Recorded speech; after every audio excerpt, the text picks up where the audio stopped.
শুভ সন্ধ্যা বন্ধুরা, কেমন আছো তোমরা? আশা করি নিশ্চয়ই ভালো আছো, আর আমিও ভালো আছি। তো অনেক দিন পরে আবার নতুন একটা ব্লগ নিয়ে চলে আসলাম। তো আজকে পাশের পাড়াতেই কীর্তন হচ্ছে, তো তার জন্য আমি রেডি হয়ে বেরিয়ে পড়লাম। তো বেরোনোর আগে দেখলাম ভীষণ পরিমাণে মেঘ, তো আমি মনে করছিলাম যে যেতেই পারবো না।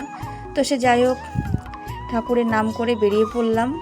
তারপরেই এই যে খাওয়া দাওয়ার ওখানে এত পরিমাণে ভিড় আমি সত্যি ভাবতে পারছি না। কিন্তু যাই হোক, ঠেলাগুতোই বসে পড়লাম সবাই। তো তারপরে এই যে ভাত ডাল সবজি দিয়ে দিল, আর এই যে পাশেই আমাদের তোজবাবু বসে আছে, তো একে খাওয়াচ্ছে। তো আর আমরা খাওয়া দাওয়া করে নিচ্ছি। তো ভীষণ পরিমাণে মেঘ